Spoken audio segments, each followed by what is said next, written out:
You're listening to PetLifeRadio.com. It's a big world out there, and you're just looking for a pat on the back or head. You run around the city, searching for a place to bark, working your tail off with your nose to the ground, sniffing for a few scraps, hoping someone will throw you a bone. You take each lead, collar after collar, hoping one day to take a bite out of success and become the top dog. Fortunately, you come home each day to open arms, open cans, a drink waiting for you, and a comfortable place in front of the TV set. You know you've got it good, really good, because after all, it's a doggy dog world out there. Pet Life Radio presents It's a Doggy Dog World with your host, pet expert and award-winning author Liz Palaika, and this week's co-hosts Kate Abbott and Petra Burke. Hi, welcome to It's a Doggy Dog World. I'm your host, Liz Palaika, and with me today are my good friends Petra Burke. Hello. And Kate Abbott. How do? And if you hear heavy breathing in the background, it's not Kate. It's not us being weird. All seven of our dogs went for a run before we sat down to record this, and so there's lots of heavy breathing in the background. We're not being weird, I promise. Well, we are, but just not about the heavy breathing. Yeah. All right, so our subject today is we want to talk about the idea of resilience in our dogs, of bounce back.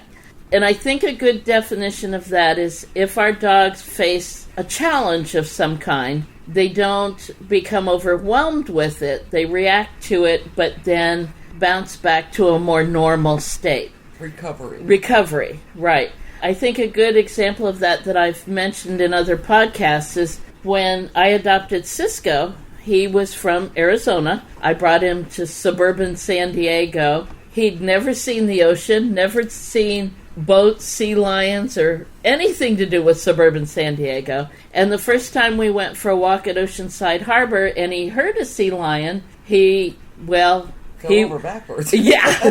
The startle was quite extreme. Mom, there's a weird dog in the water.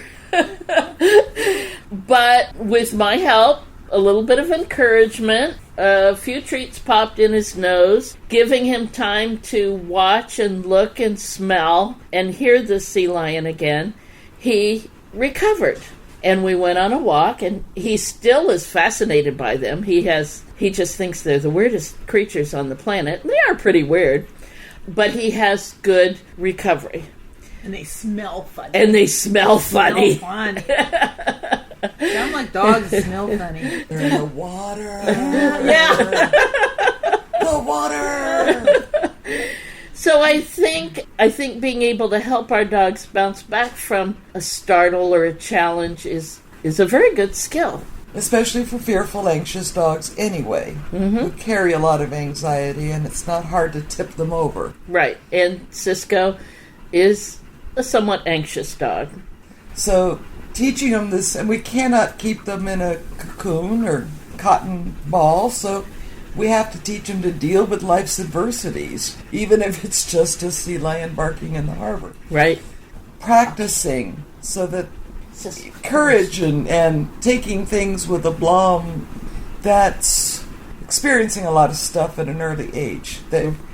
Not all of our dogs have had that. Right. So now they need to learn those coping mechanisms. Right. And they can be taught. Mm-hmm. You don't realize how much we show them the world or different experiences until I got Poncho. So you're going to hear about Poncho. He's my new puppy. He's an English Shepherd, actually half brother to Bones. And having a puppy again, you forget these things. It's like, you just walk past something and, our adult dogs go by, no problem. The puppy goes, whoa, stop, freeze, what is that? And may be worried about it and you had to show them it's okay. What did he startle at the other day? There was something here in the Kindred Spirits training yard he startled at. Yeah, I was trying to think of that. I know he did something recently. Hobby horse? Remember. No, I don't remember what it was. But anyway, you did exactly that. You gave him a chance to sniff it. You touched the item. Look at this. Put a treat on it. Praised him for being brave when he went up there. And then he was all casual. Oh, yeah, I wasn't worried about that. Yeah, I got it. We're good. We're good. Yeah. It's part of the joy of a puppy is seeing the world anew. Yes. Through their eyes. Yep. Exactly. And part of the responsibility of owning a puppy is teaching them how to cope with this new world. Mm-hmm. Great fun, and keeps you on your toes, too. A lot of awareness, yeah. But I think what we were talking about is of teaching it is there's also a difference between an exemplary breeder Yeah. who introduces the puppies to these things, and Bones and Poncho's breeder is exactly that. She sends videos out of the things that the puppies are exposed to. Different surfaces under their feet, stuff to crawl on, things to smell, things to see and hear. She takes and introduces them, because they're herding dogs, to ducks. I think Bones and Poncho both had been to see ducks 3 times before they left. Yeah. And imagine what a duck is like to a baby puppy. A 6-7 week old puppy. A duck is a really weird thing. I mean, personally, as an adult human being, I think ducks are pretty strange. And even if they never see another duck in their life, what they have done is experience something scary and then learn how to cope with that scariness. Yeah, exactly. Right. Exactly. So it's not like when I was walking my dogs one day at the beach that they had ever been up close to someone playing the bagpipes. Yeah. But on that day on the beach, there was a guy down there playing his bagpipes to the ocean. Probably because his neighbors all kicked him out and said, "Go away." And probably only in California could you find that. Yeah. Yeah, he was wearing board shorts instead of his kilt. But anyway. So, yeah, I mean, they come along, a man, he's got this strange contraption in his arms, he's moving his arm for the bellow and issuing these strange noises, and they stopped and went, "What?" And then looked at me, and I went, "Yeah, it's okay, but just leave it alone." And they went, "All right," moved on. Yeah. So, if you have a chance with a young puppy, get him out there and experience as much as possible, and then have a good conclusion to it. So they learn how to deal with that racing heart, the adrenaline rush, the fear. What should I do? Should I run away? Should I attack? And then teach them how to deal with those feelings. Mm-hmm. And then that becomes what I call bounce back. Recovery. So we've got a couple things here. We've got basically 3. We've got baby puppy. We've got older puppy like Cisco and Quill. We each adopted those a little bit older. Then we have a newly adopted dog, and then we have that's 4. Longtime family dog that perhaps comes across something new. And I think each has a slightly different approach to those things. A longtime family dog who's already bonded to you, already trusts you, and has been exposed to things, well socialized, is probably going to have a much quicker bounce back because we've got that relationship. When you say to them it's okay, they already have that trust in you to believe you. Right. Bashir, who's my oldest boy, is not afraid of much at all, but he hates water. Yeah. And if forced to, for whatever reason, endure water, he will trust me. He'll talk about it and call me dirty names, but he'll endure it, and then his recovery is very quick. Yeah. I mean, the worst case scenario is he barks at me and calls me 4-letter names in dog talk. Yeah, but there's a quick, seen that. Yeah, there's a quick bounce back. A newly adopted adult dog, we've got to talk about that relationship because it takes a while for an adult dog. And they don't have that trust yet, right? In their new owners. You can use teaching them bounce back to help build trust if it's done right. Mm-hmm. And then that's great because that becomes a self-feeding thing. As they trust you more, you can teach them more bounce back. And it builds. It's if you... So let's talk about that. Yeah. How to do that. So something... Well, with my girl that I lost a few months ago. She was very fearful when I got her. I mean, all it took was me waving a spatula around. Yeah. Talking with your hands. Talking with my hands while I was cooking. I waved that spatula, turned toward her. She shook, peed, and fell down in the pee. Utterly sure she was about to die. So I said, okay, this is an opportunity. Mm-hmm. So put the spatula down on the ground, move to her.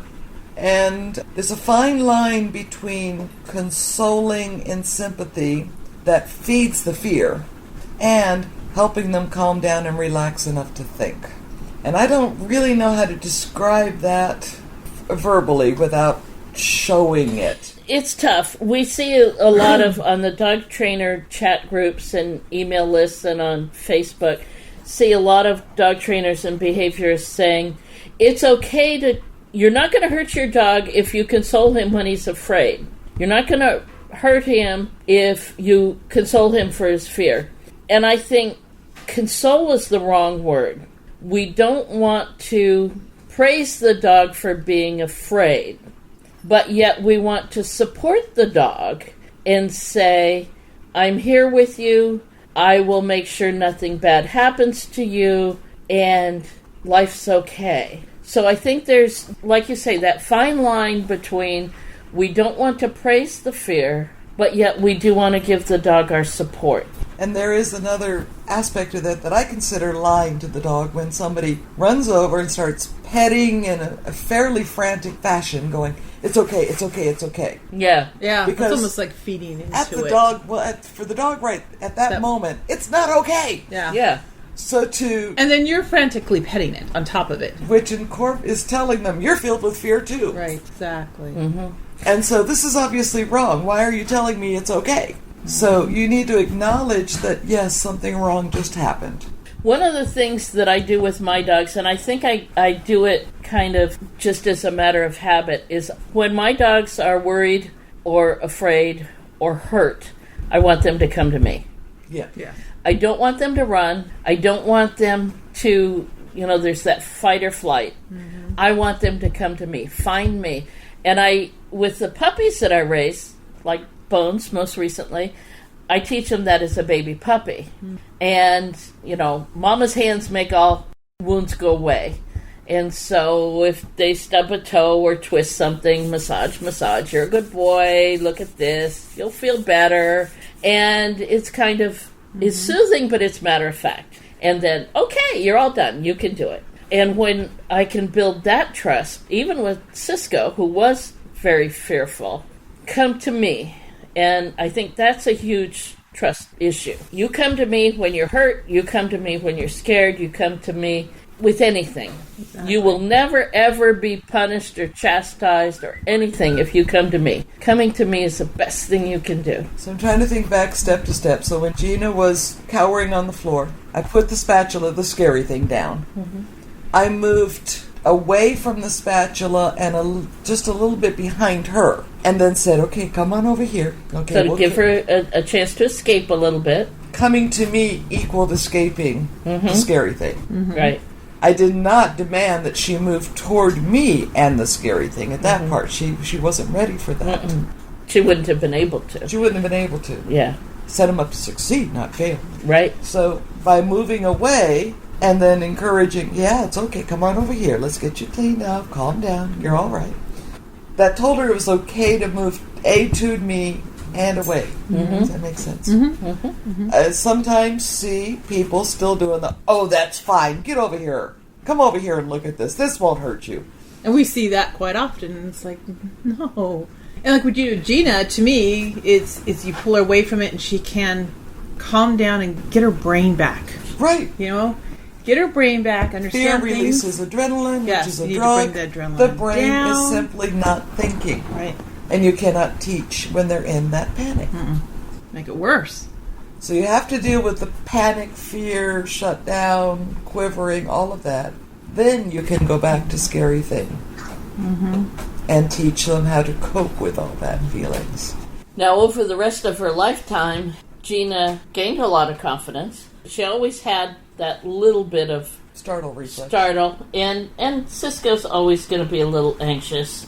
But people are like that too. You can come up behind some person and poke them, go boo, and they go, wah! And other people, you poke them, they go, what? Yeah, exactly. Yeah. Oh, of course. So, I wasn't saying it as a critique. Yeah, no, but it's to understand that genetics and it all plays in. And with dogs, early socialization and what they grew up expecting. He's awesome with sheep. Yeah. 2 herding instinct testers asked me if I'd neutered him and said damn when I said yes.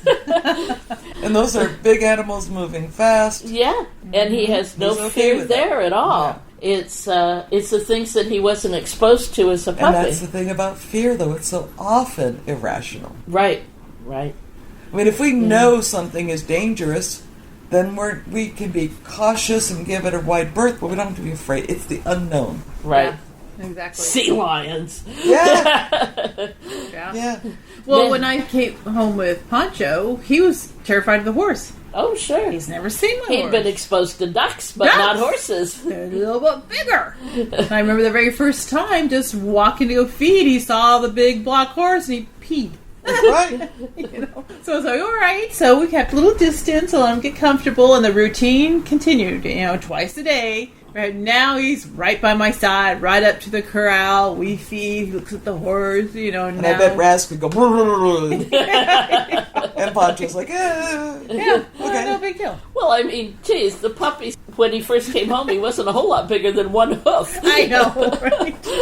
But the whole process of introducing new stuff can help you determine your dog's personality. Mm-hmm. So you can modify it. You can help them learn coping skills. I mean, Walter's always going to be startle, attack.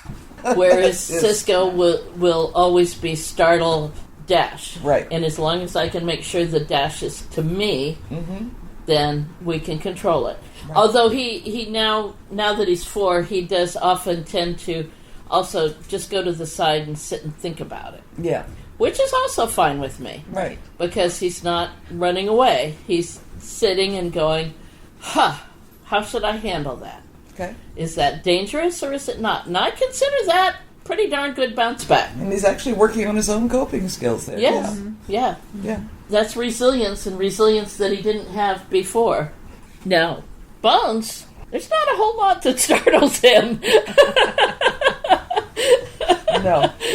And, he gets such an adrenaline just from running. Yeah. I'm not sure he'd notice the fear adrenaline. No. It would be like, cool, another adrenaline high. All right. 3 dogs, and they're all 3 so very, very different. A analogy that makes sense to me. It's not even my analogy, but I heard it second or third hand from someone. So they were talking about a massage therapist and having a sore muscle, a knot in a muscle. And in using the analogy that knot in the muscle was like an emotional problem. So if you leave a knotted muscle alone, it does not get better. It actually continues to solidify and get worse. If you leave fear alone, it builds. So the analogy was, on a knotted muscle, you put pressure on that knot. And it can be a little uncomfortable, even painful. Put pressure on until you have created a reaction in that knot. Created that uncomfortable feeling. For 1, 2, 3, and then let go, and let there be some recovery time. So as the knotted muscle stretches out and starts to learn to relax, so does the dog learn, I can have uncomfortableness, and I can help myself relax from it too. The hard part is figuring out where the distance is. Yeah.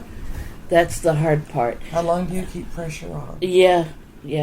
With Cisco and the sea lion, we just stopped right there.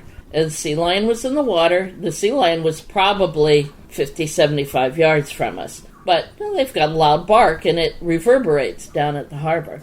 So we just stayed right there long enough that I could talk to Cisco, and he was backed up to my legs, so he wasn't trying to go anywhere. But let him sniff and see and smell. And So you stayed right there where the sea lion was putting the pressure on. Right. You stayed in that moment with him. Right. And supported him through that pressure. Right. And then when he relaxed, then we walked away. And that became part of the reward. Right. Phew. Yeah. You survived that. And then you got happy with it. And then he got praised, and wow, look at that. That was so weird. Turn that adrenaline from fear into happiness. Okay, Right. yeah. And the other big part of that was that I hope he realized was he was backed up to my legs. I was there. I was supporting him. He wasn't facing it by himself. Right. You did not get in between them and say, go away. No. You just said, okay, we can deal with We this can together. deal with this. Yeah. The sea lion's far enough away, he's not going to eat you, and he doesn't like to eat dogs anyway. It is a bit of a tightrope to read the puppy dog and how much support, how much you can then...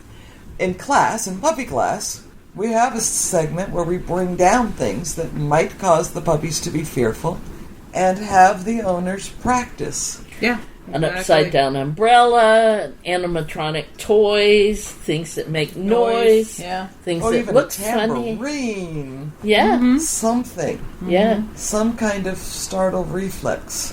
So the owners get to practice how to help Respond. their puppy respond to it appropriately.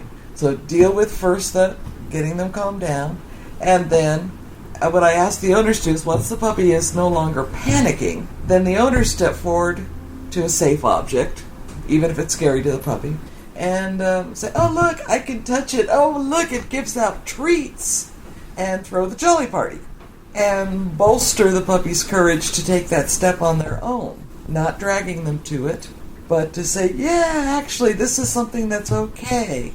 And I think that's an important point that we haven't stressed enough yet, is don't drag your puppy to the fearful thing. That's a betrayal of our trust. Before I start that segment, I say, okay, now, how many of you are scared of snakes?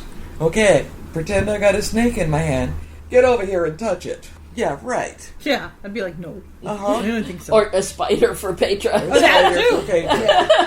Yeah. Yeah.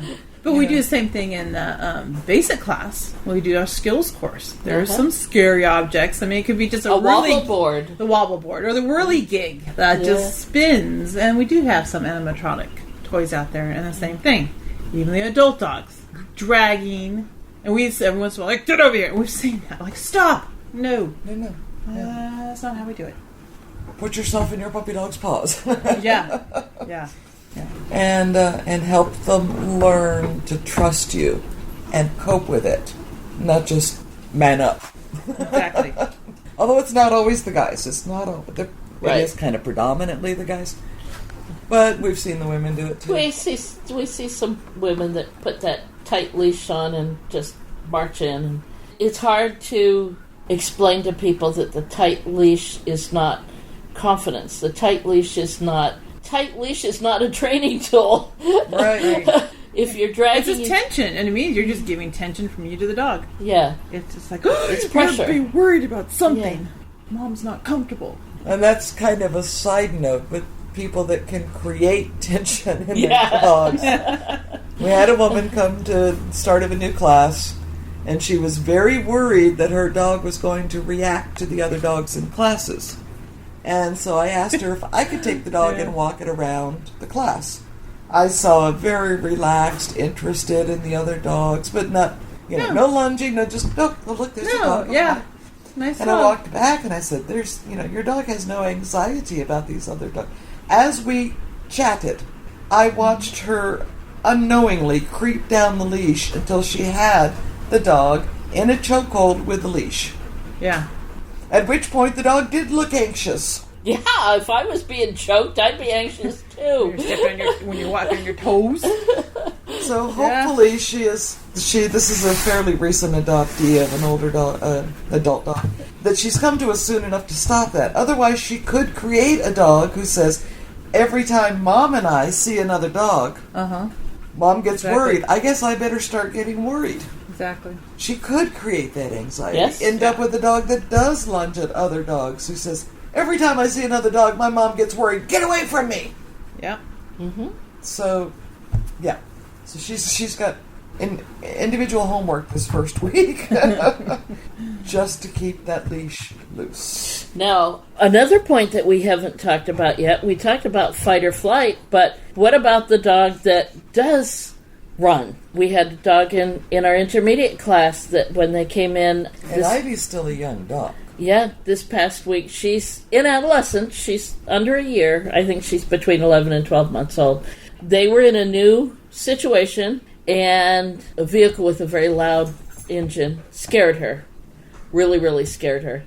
And they had been, Mom and her husband and the dog, had been relaxing, and Mom didn't have a good grip on the leash. And the dog panicked and ran Now that's that flight instinct. Unfortunately, she ran into traffic. She didn't get hit, but of course, the mom is saying, my throat is still sore from screaming for her. Now, the dog did come back and was okay and wasn't hit by a car, but only because they already had a good bond and trust.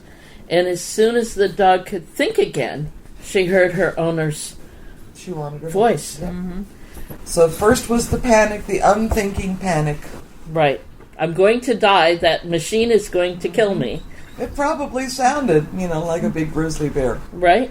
And she panicked. But then, when she was able to think, she came back. Who was very happy. Yeah. Yes. Very happy. And she's still young enough that the panic was a little greater than it might have been. Right. So that's a case of they already had the bond and the trust. The dog has already been taught some bounce back. But that sudden startle panic that was a big sent her off. That was a big one. Yeah. And I told her owner she did everything right except hold the leash tighter next time. Accidents happen.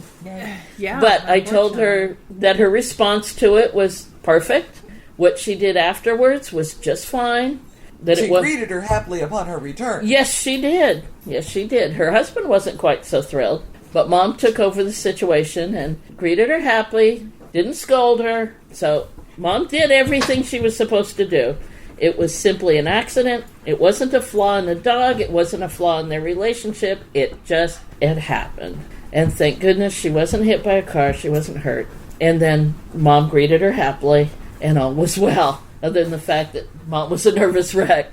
Now, if Mom was really worried about this, I would say, okay, Mom, you've got a knot of your own. And frankly, I would then go search out that opportunities. Mm-hmm. A truck stop. Uh-huh. And then that becomes counter conditioning for both mom and puppy. Yeah.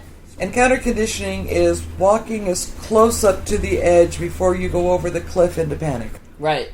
And that's going to vary from moment to moment, dog to dog, stimulus to stimulus. But you say they would go to that truck stop and start quite a ways out and move forward to those growly engines. Right.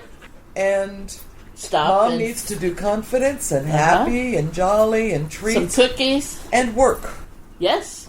To keep her young dog in that thinking frame of mind. And to keep Mom in that thinking frame of mind. So sits and lay downs. And tricks. And tricks. Yeah. And keeping that bond. This bond will keep us safe. This is what you should be doing. At the same time walking close to the edge. Then walk away and let her absorb that message. Mm-hmm. And then do it again later on. But, not to the point of exhaustion. Right. But to the point of the puppy dog walking around going, boy, there was another one of those big, growly, scary things, and I coped with it today. Yep. And I went to Mom. Yep. So actively seeking it out. Things that would bother Gina, I would try to recreate. But do it under control. Right. Where I could try as much as possible to control the other aspects. Right. Whatever was scary. Right. Would be in my control. Or someone that I trusted's control. Anyway. Well, I hope that gave you something to think about as far as fear, puppy raising, newly adopted dog, resilience, bounce back, relationship building. It's all intertwined. Mm-hmm. It's all a part of it. But I think having some resilience to life's foibles and scaries and bounce back, both for dog and owner, is a tremendous skill. It's pretty well necessary unless you're just going to go around always be on the edge of losing your mind or your puppy dog losing their mind. And it can be a tremendous opportunity to develop a really strong bond. And trust. That's synonymous to me with bond. Yeah. Well, yeah, it is. The first time that Cisco was startled and came back and sat on my feet. Yes, that's a bond, but it was also trust. Okay, you're not going to let anything happen to me. Exactly. And that's wonderful. All right, well, that's it. We'll talk to you next time. Take care. Bye-bye. Having a rough day? Longing for the dog days of summer? Think your fun, furry friend lives a dog's life? Well, find out everything you're begging to know as Pet Life Radio presents It's a Doggy Dog World with pet expert and award-winning author Liz Palaika. Every dog has his day, and you'll find out how to make your dog's day fun and rewarding every week on demand, only on PetLifeRadio.com.